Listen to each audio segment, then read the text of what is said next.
Welcome to Deepika mom kitchen. ಎಲ್ಲರಿಗೂ ನಮಸ್ಕಾರ. ನಾನು ಪವಿತ್ರ. ಇವತ್ತಿನ ಸ್ಪೆಷಲ್ ರೆಸಿಪಿ ಗಿಣ್ಣು ಹಾಲನ್ನು ಬಳಸಿ ನಾನು ಗಿಣ್ಣನ್ನು ಮಾಡ್ತಾಯಿದ್ದೀನಿ. ಬನ್ನಿ ಹೇಗೆ ಮಾಡೋದು ಅಂತ ನೋಡೋಣ. ಅದಕ್ಕೂ ಮುಂಚೆ ಯಾರೆಲ್ಲ ನಮ್ಮ ಚಾನಲ್ನ ಸಬ್ಸ್ಕ್ರೈಬ್ ಆಗದೆ ನೋಡ್ತಾ ಇದ್ದೀರಾ ಪ್ಲೀಸ್ ಸಬ್ಸ್ಕ್ರೈಬ್ ಮಾಡ್ಕೊಳ್ಳಿ. ಬೆಲ್ ಬಟನ್ನ ಕ್ಲಿಕ್ ಮಾಡೋದನ್ನ ಮರಿಬೇಡಿ.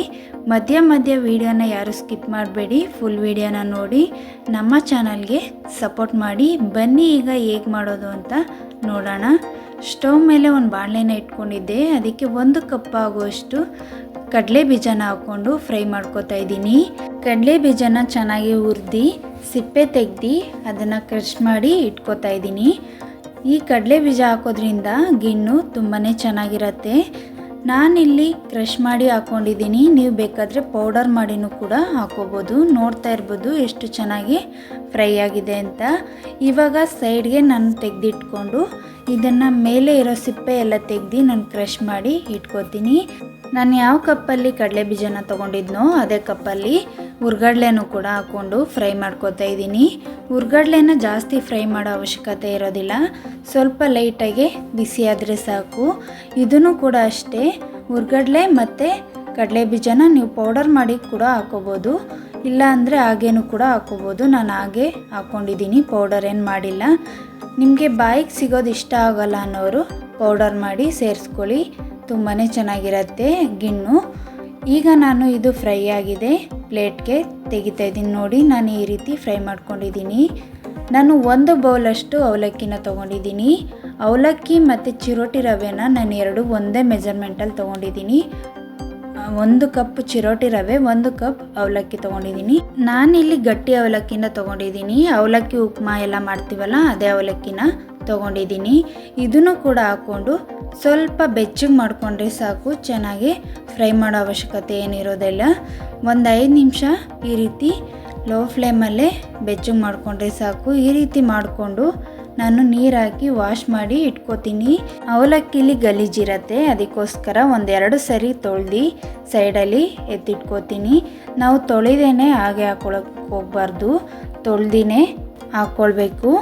1-2 ನಿಮಿಷ ನೀರು ಹಾಕಿ ನೆನೆಸ್ಕೋತಾ ಇದ್ದೀನಿ. ಅವಲಕ್ಕಿನ ಗಟ್ಟಿ ಇರುತ್ತಲ್ವ, ಅದಕ್ಕೋಸ್ಕರ 1-2 ನಿಮಿಷ ನೆನೆಸಿದ್ರೆ ಸಾಕು, ಅವಲಕ್ಕಿ ಸಾಫ್ಟ್ ಆಗುತ್ತೆ. ಇವಾಗ ನೋಡ್ತಾ ಇರ್ಬೋದು ಯಾವ ರೀತಿ ಫ್ರೈ ಮಾಡ್ಕೊಂಡಿದ್ದೀನಿ ಅಂತ. ಈ ರೀತಿ ಫ್ರೈ ಮಾಡಿಕೊಂಡ್ರೆ ಸಾಕು. ಅವಲಕ್ಕಿನ ನಾನು ನೋಡಿಕೊಂಡು ನೀವು ಹಾಕ್ಕೋಬೋದು. ಕಡಿಮೆ ಮಾಡೋರು ಕಡಿಮೆ ಹಾಕ್ಕೊಳ್ಳಿ, ಜಾಸ್ತಿ ಮಾಡೋರು ಜಾಸ್ತಿ ಹಾಕ್ಕೊಳ್ಳಿ. ನೋಡಿ ಇವಾಗ ಫ್ರೈ ಆಗಿದೆ. ನಾನು ಬೌಲ್ಗೆ ಹಾಕ್ಕೊಂಡು 1-2 ಸರಿ ತೊಳ್ಕೊತಾ ಇದ್ದೀನಿ. ಇದನ್ನು ಚೆನ್ನಾಗಿ ತೊಳ್ಕೊಂಡು ಇಟ್ಕೋಬೇಕು, ಇದರಲ್ಲಿ ಜಾಸ್ತಿ ಗಲೀಜಿರತ್ತೆ, ತೊಳೆದ್ಬಿಟ್ಟು ಹಾಕ್ಕೊಳ್ಬೇಕು. ಈಗ ನಾನು ಇದನ್ನು ಸೈಡ್ಗೆ ಎತ್ತಿಟ್ಕೋತೀನಿ. ಮತ್ತು ನಾನು ಚಿರೋಟಿ ರವೆನ ಹುರ್ಕೊಳ್ಬೇಕಲ್ವ, ಅದಕ್ಕೋಸ್ಕರ ಬಾಣಲಿನ ಬಿಸಿ ಮಾಡಲು ಇಟ್ಕೊಂಡಿದ್ದೆ. ಚಿರೋಟಿ ರವೆನ ಹಾಕ್ಕೊಂಡು ಚಿರೋಟಿ ರವೆ ಒಂದೊಳ್ಳೆ ಪರಿಮಳ ಬರಬೇಕು ಅಲ್ಲಿವರೆಗೂ ಚೆನ್ನಾಗಿ ಫ್ರೈ ಮಾಡ್ಕೋತಾ ಇದ್ದೀನಿ. ನಾನು ಆವಾಗಲೇ ಹೇಳ್ದಂಗೆ ಚಿರೋಟಿ ರವೆ ಮತ್ತು ಅವಲಕ್ಕಿನ 2 ಈಕ್ವಲ್ ಕ್ವಾಂಟಿಟಿಲಿ ತೊಗೊಂಡಿದ್ದೀನಿ. 1 ಬೌಲ್ ಚಿರೋಟಿ ರವೆ, 1 ಬೌಲ್ ಅವಲಕ್ಕಿನ ತೊಗೊಂಡು ಫ್ರೈ ಮಾಡ್ಕೋತಾ ಇದ್ದೀನಿ. ನೋಡ್ತಾ ಇರ್ಬೋದು ಯಾವ ರೀತಿ ಫ್ರೈ ಮಾಡ್ತಾ ಇದ್ದೀನಿ ಅಂತ. ಇದನ್ನು ಜಾಸ್ತಿ ಹೊತ್ತು ಫ್ರೈ ಮಾಡೋ ಅವಶ್ಯಕತೆ ಇರೋದಿಲ್ಲ, ಒಂದೊಳ್ಳೆ ಘಮ ಬರೋವರೆಗೂ ಫ್ರೈ ಮಾಡಿಕೊಂಡ್ರೆ ಸಾಕು. ಚೆನ್ನಾಗಿ ಫ್ರೈ ಮಾಡಿಕೊಂಡು ನಾನು ಇದನ್ನು ಕೂಡ ಬೌಲ್ಗೆ ಶಿಫ್ಟ್ ಮಾಡ್ಕೋತೀನಿ. ನೋಡ್ತಾ ಇರ್ಬೋದು ಎಷ್ಟು ಚೆನ್ನಾಗಿ ಫ್ರೈ ಆಗಿದೆ ಅಂತ. ಈಗ ನಾನು ಇದನ್ನು ಒಂದು ತಟ್ಟೆಗೆ ಹಾಕೋತಾ ಇದ್ದೀನಿ. ನಾನು ಯಾವ ರೀತಿ ಫ್ರೈ ಮಾಡಿದ್ದೀನಿ ಅಂತ ತೋರಿಸ್ತಾ ಇದ್ದೀನಿ ನೋಡಿ. ಈ ರೀತಿ ಫ್ರೈ ಮಾಡಿಕೊಂಡ್ರೆ ಸಾಕು. ಈಗ ನಾನು ಬೆಲ್ಲನ ಕರಗಿಸ್ಕೊಳ್ಳೋಕೆ ಇಟ್ಕೋತೀನಿ. ನೀವು ಬೆಲ್ಲನ ಹಾಗೆ ತುರಿದಿನೂ ಕೂಡ ಹಾಕೋಬೋದು, ಇಲ್ಲ ನೀವು ಸ್ವಲ್ಪ ಪುಡಿ ಮಾಡಿನೂ ಹಾಕೋಬೋದು. ನಾನು ಪುಡಿ ಮಾಡಿ 1.5 ಕಪ್ಪಷ್ಟು ಹಾಕೋತಾ ಇದ್ದೀನಿ. ನಾನು ಚಿರೋಟಿ ರವೆ ಮತ್ತು ಅವಲಕ್ಕಿನ ತೊಗೊಂಡಿದ್ನಲ್ಲ ಅದೇ ಕಪ್ಪಲ್ಲಿ 1.5 ಕಪ್ಪಷ್ಟು ಬೆಲ್ಲನ ಹಾಕೋತಾ ಇದ್ದೀನಿ. ನೀವು ಸ್ವೀಟು ತುಂಬ ಜಾಸ್ತಿ ತಿನ್ನೋರಾದರೆ 2 ಕಪ್ ಹಾಕ್ಕೊಳ್ಳಿ. ಸ್ವೀಟ್ ಸ್ವಲ್ಪ ಕಡಿಮೆ ತಿನ್ನೋರು 1.5 ಕಪ್ ಹಾಕ್ಕೊಳ್ಳಿ ಸಾಕು. 1.5 ಕಪ್ ಹಾಕಿದ್ರೇ ಸ್ವೀಟು ಕರೆಕ್ಟಾಗಿರತ್ತೆ. ಜಾಸ್ತಿ ತಿನ್ನೋರು ಜಾಸ್ತಿನ ಹಾಕ್ಕೋಬೋದು. ಇವಾಗ ನೀರನ್ನು ಹಾಕಿ ಸ್ವಲ್ಪ ಕರಗಿಸ್ಕೊಳ್ಳೋಕ್ಕೆ ಇಟ್ಕೊಂಡಿದ್ದೀನಿ. ನೀರನ್ನು ಜಾಸ್ತಿ ಹಾಕ್ಕೊಳ್ಳೋದಕ್ಕೆ ಹೋಗಬೇಡಿ, ಒಂದು ಚಿಕ್ಕ ಲೋಟದಲ್ಲಿ ಒಂದು ಅರ್ಧ ಲೋಟ ನೀರು ಹಾಕ್ಕೊಂಡ್ರೆ ಸಾಕು. ಇವಾಗ ಮಿಕ್ಸ್ ಮಾಡಿ ಸೈಡ್ಗೆ ಕರ್ಗೋದಕ್ಕೆ ಬಿಟ್ಟಿದ್ದೀನಿ. ಈಗ ನಾನು ಗಿಣ್ಣು ಹಾಲನ್ನ ತೊಗೊಂಡಿದ್ದೀನಿ, ನೋಡ್ತಾ ಇರ್ಬೋದು. ನಾನು 3 ಲೀಟ್ರಷ್ಟು ಗಿಣ್ಣು ಹಾಲನ್ನ ತೊಗೊಂಡಿದ್ದೀನಿ. ಈ ಗಿಣ್ಣು ಹಾಲನ್ನ ನಾವು ಊರಿಂದ ತೊಗೊಬಂದಿದ್ದು. ಹಸು ಕರು ಹಾಕುತ್ತಲ್ಲ ಆವಾಗ ಬರುವಂಥ ಗಿಣ್ಣು ಹಾಲಿದು. ನಾನು 3ನೇ ದಿನದ ಹಾಲನ್ನ ತೊಗೊಂಡಿದ್ದೀನಿ. ನೀವು 2ನೇ ದಿನದ ಹಾಲನ್ನು ಕೂಡ ತೊಗೊಂಡು ಹಬೆಯಲ್ಲಿ ಬೇಯಿಸ್ತಾರಲ್ಲ ಗಿಣ್ಣನ್ನು, ಆ ರೀತಿನೂ ಕೂಡ ಮಾಡ್ಕೋಬೋದು. ನಾನು 3ನೇ ದಿನದ ಹಾಲನ್ನ ತೊಗೊಂಡಿದ್ದೀನಲ್ಲ, ಅದಕ್ಕೋಸ್ಕರ ಆ ರೀತಿ ಮಾಡಿದ್ರೆ ಅಷ್ಟೊಂದು ಚೆನ್ನಾಗಿ ಬರೋದಿಲ್ಲ. ಅದಕ್ಕೆ ಈ ರೀತಿ ತೋರಿಸ್ತಾ ಇದ್ದೀನಿ. ನಾವು ಹಾಲನ್ನ ಬಿಸಿ ಮಾಡೋದಕ್ಕೆ ಇಟ್ಕೊಂಡ್ಮೇಲೆ ಕೈ ಬಿಡದೇ ಇರೋ ಥರ ನಾವು ತಿರುಗಿಸ್ತಾನೆ ಇರಬೇಕು, ಇಲ್ಲಾಂದರೆ ಹಾಲು ಒಡೆದೋಗ್ಬಿಡತ್ತೆ. ನೋಡ್ತಾ ಇರ್ಬೋದು ಎಷ್ಟು ಚೆನ್ನಾಗಿ ಕುದೀತಾ ಇದೆ ಅಂತ. ಈ ರೀತಿ ಕುದಿಯೋವರೆಗೂ ನಾವು ಕೈ ಬಿಡ್ದೇನೆ ತಿರುಗಿಸ್ತಾ ಇರಬೇಕು, ಇಲ್ಲಾಂದರೆ ಹಾಲೆಲ್ಲ ಫುಲ್ಲು ಒಡೆದೋಗ್ಬಿಡತ್ತೆ. ಅದಕ್ಕೋಸ್ಕರ ನಾವು ತಿರುಗಿಸ್ತಾನೆ ಇರಬೇಕು. ಇವಾಗ ಚೆನ್ನಾಗಿ ಕುದಿಸ್ಕೋಬೇಕು. ಹಾಲನ್ನು ಎಷ್ಟು ಚೆನ್ನಾಗಿ ಕುದಿಸ್ತೀವೋ ಅಷ್ಟು ಗಿಣ್ಣು ಚೆನ್ನಾಗಿ ಬರುತ್ತೆ. ಈ ಗಿಣ್ಣನ್ನು ವೆರೈಟಿ ಗಿಣ್ಣನ್ನು ಮಾಡ್ತಾರೆ. ನಾನು ಈ ರೀತಿ ತೋರಿಸ್ತಾ ಇದ್ದೀನಿ. ಕೆಲವರು ಕೇಸರಿ ಭಾತ್ ಥರನೂ ಮಾಡ್ತಾರೆ. ಇನ್ನು ಕೆಲವರು ಕೇಕ್ ಮೋಲ್ಡ್ಗೆ ಹಾಕಿ ಗಿಣ್ಣನ್ನು ಕ್ಯೂಬ್ಸ್ ಥರ ಕಟ್ ಮಾಡೋ ರೀತಿ ಮಾಡ್ತಾರೆ, ಹಬೆಯಲ್ಲಿ ಬೇಯಿಸ್ತಾರೆ. ಅದನ್ನು ನಿಮಗೆ ಯಾವ ರೀತಿ ಇಷ್ಟನೋ ಆ ರೀತಿ ಮಾಡ್ಕೋಬೋದು. ಇವಾಗ ನಾನು ಹಾಲು ಚೆನ್ನಾಗಿ ಕುದೀತಾ ಇರೋ ಟೈಮಲ್ಲಿ ನಾನು ಬೆಲ್ಲನ ಕರಗಿಸ್ಕೊಳ್ಳೋಕೆ ಇಟ್ಟಿದ್ವಲ್ಲ ಅದನ್ನು ಇವಾಗ ಸೋದಿಸ್ಕೊಂಡು ಹಾಕ್ತಾಯಿದ್ದೀನಿ. ನಾವು ಈ ರೀತಿ ಮಾಡೋದ್ರಿಂದ ಬೆಲ್ಲದಲ್ಲಿ ಏನಾದರೂ ಗಲೀಜಿದ್ರೆ ಬರುತ್ತೆ ಅಂತ ನೋಡಿ ಯಾವ ಥರ ಗಲೀಜಿದೆ ಅಂತ. ಈ ರೀತಿ ಗಲೀಜಿರೋದನ್ನ ಹಾಗೆ ಹಾಕ್ಬಾರ್ದು, ಅದಕ್ಕೋಸ್ಕರ ಸೋದಿಸ್ಕೊಂಡು ಹಾಕ್ಕೊಂಡಿದ್ದೀನಿ. ನಿಮ್ಮ ಹತ್ರ ಬೆಲ್ಲ ಚೆನ್ನಾಗಿರೋದಿದ್ರೆ ಹಾಗೇ ಡೈರೆಕ್ಟು ಹಾಕ್ಕೋಬೋದು. ಬೆಲ್ಲನ ಯಾವಾಗ್ಲೂ ಇದೇ ರೀತಿ ಸೋದಿಸ್ಕೊಂಡು ಹಾಕ್ಕೊಳ್ತೀನಿ. ಈಗ ನಾನು ಇದನ್ನು ಚೆನ್ನಾಗಿ ಮಿಕ್ಸ್ ಮಾಡಿ ಕುದಿಯೋದಕ್ಕೆ ಬಿಟ್ಟಿದ್ದೆ. ಚೆನ್ನಾಗಿ ಕುದ್ಮೇಲೆ ಅವಲಕ್ಕಿನ ನೋಡಿ 2 ಬಾರಿ ತೊಳ್ಕೊಂಡು 1-2 ನಿಮಿಷ ನೆನೆಸಿ ಇಟ್ಕೊಂಡಿದ್ದೆ. ಈ ರೀತಿ ಬಂದಿದೆ. ಈಗ ನಾನು ಇದನ್ನು ಹಾಲಿಗೆ ಹಾಕೋತಾ ಇದ್ದೀನಿ. ಕುದೀತಾ ಇರೋ ಹಾಲಿಗೆ ಹಾಕ್ಕೊಂಡು ತಿರುಗಿಸ್ಕೋಬೇಕು. ಚೆನ್ನಾಗಿ ತಿರುಗಿಸ್ಕೊಂಡು ನಾನು ಸ್ವಲ್ಪ ಹೊತ್ತು ಬೇಯಿಸ್ಕೊತೀನಿ ಅವಲಕ್ಕಿನ. ಜಾಸ್ತಿ ಹೊತ್ತೇನು ಬೇಯಿಸೋ ಅವಶ್ಯಕತೆ ಇರೋದಿಲ್ಲ, ಬೇಗ ಬೆಂದೋಗುತ್ತೆ. ಇವಾಗ ಚೆನ್ನಾಗಿ ತಿರುಗಿಸ್ಕೊಂಡು 1-5 ನಿಮಿಷ ಬೇಯಿಸ್ಕೊಂಡಿದ್ದೀನಿ.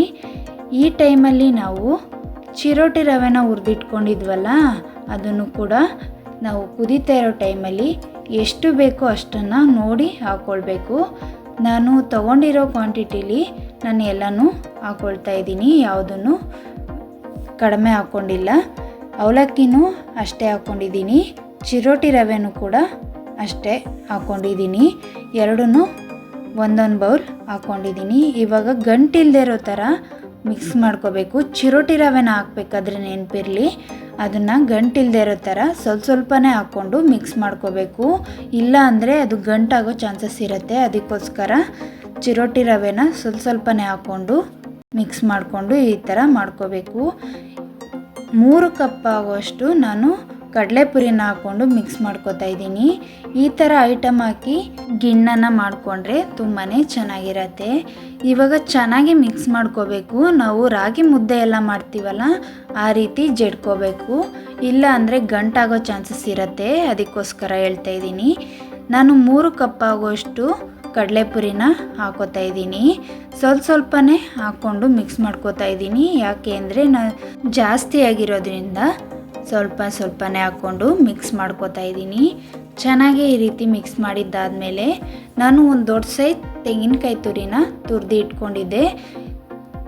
ತೆಂಗಿನಕಾಯಿ ತುರಿನ ಇವಾಗ ಹಾಕ್ಕೊಂಡು ಮಿಕ್ಸ್ ಮಾಡ್ಕೋತಾ ಇದ್ದೀನಿ. ತೆಂಗಿನಕಾಯಿ ತುರಿ ಹಾಕೋದ್ರಿಂದ ಗಿಣ್ಣು ಒಂದೊಳ್ಳೆ ಟೇಸ್ಟ್ ಕೊಡುತ್ತೆ, ತುಂಬಾ ಚೆನ್ನಾಗಿರತ್ತೆ. ಈಗ ನಾನು ತೆಂಗಿನಕಾಯಿ ತುರಿನ ಹಾಕ್ಕೊಂಡು ಚೆನ್ನಾಗಿ ಮಿಕ್ಸ್ ಮಾಡ್ಕೋತಾ ಇದ್ದೀನಿ. ನಾವು ಇದನ್ನು ಚೆನ್ನಾಗಿ ಮಿಕ್ಸ್ ಮಾಡಿಕೊಂಡು ಮುದ್ದೆ ರೀತಿ ಮಾಡ್ಕೋಬೇಕು. ನಾವು ಮುದ್ದೆ ಮಾಡ್ಕೋತೀವಲ್ಲ ಅದೇ ಟೈಪಲ್ಲಿ ಗಿಣ್ಣು ರೆಡಿ ಆಗಬೇಕು. ಯಾಕೆಂದರೆ ನಾನು ಸಣ್ಣ ಮುದ್ದೆನ ಕಟ್ಕೋತೀನಿ, ಅದಕ್ಕೋಸ್ಕರ ಇವಾಗ ಚೆನ್ನಾಗಿ ಈ ರೀತಿ ಜಡಿಬೇಕು.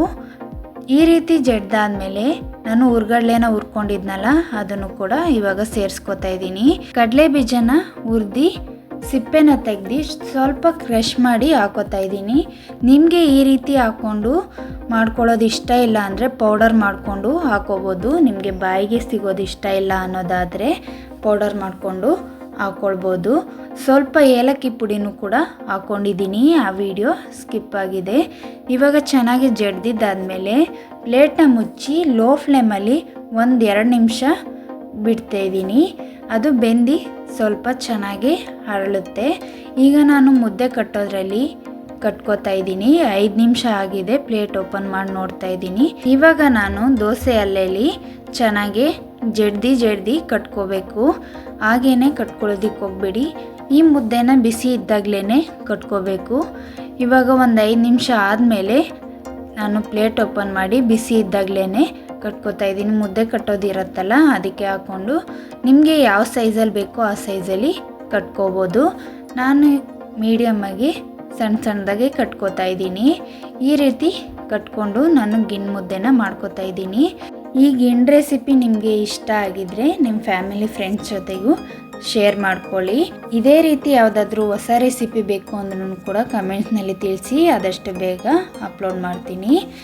ನೀವು ಇದೇ ರೀತಿ ಒಂದ್ಸಲಿ ಟ್ರೈ ಮಾಡಿ ಹೇಗೆ ಬಂತು ಅಂತ ನನಗೆ ಕಮೆಂಟ್ನಲ್ಲಿ ತಿಳಿಸಿ. ಗಿಣ್ಣಲ್ಲಿ ಸಿಕ್ಕಿಲ್ಲ ಅಂದವರು ಹಾಲು ಜೊತೆ ನಾವು ಗಿಣ್ಣು ಪೌಡ್ರು ಬರುತ್ತೆ, ಗಿಣ್ಣು ಪೌಡ್ರನ್ನ ಹಾಕಿ ನಾವು ಗಿಣ್ಣನ್ನು ಮಾಡ್ಕೋಬೋದು. ಅದನ್ನು ಕೂಡ ಚೆನ್ನಾಗೇ ಬರುತ್ತೆ.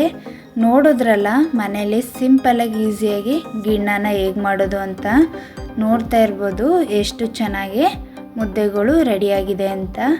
ಈ ರೀತಿ ಒಂದ್ಸಲಿ ನೀವು ಟ್ರೈ ಮಾಡಿ, ನೀವು ತುಂಬಾ ಇಷ್ಟಪಡ್ತೀರಾ. ನಾವು ಹಾಕಿರೋ ಕಡಲೆ ಬೀಜ ಮತ್ತು ಹುರ್ಗಡ್ಲೆ ಎಲ್ಲ ಬಾಯಿಗೆ ಸಿಗ್ತಾಯಿದ್ರೆ ತಿನ್ನಬೇಕಾದ್ರೆ ತುಂಬಾ ಚೆನ್ನಾಗಿರತ್ತೆ. ಇಷ್ಟ ಇಲ್ಲ ಅನ್ನೋರು ಆವಾಗಲೇ ಹೇಳಿದ ಥರ ಪೌಡರ್ ಮಾಡಿ ಹಾಕ್ಕೊಳ್ಳಿ. ಇಷ್ಟ ಇರೋರು ಇದೇ ರೀತಿ ಮಾಡ್ಕೋಬೋದು. ಈ ಗಿಣ್ಣು ಹಾಲಿನಲ್ಲಿ ವೆರೈಟಿ ಮಾಡ್ತಾರೆ, ಆದರೆ ನನಗೆ ಯಾವ ರೀತಿ ಗೊತ್ತು ಆ ರೀತಿ ನಿಮಗೆ ತೋರಿಸಿದ್ದೀನಿ. ನೀವು ಯಾವ ರೀತಿ ಮಾಡ್ತೀರಾ ಅಂತ ನನಗೆ ಕಮೆಂಟ್ನಲ್ಲಿ ತಿಳಿಸಿ.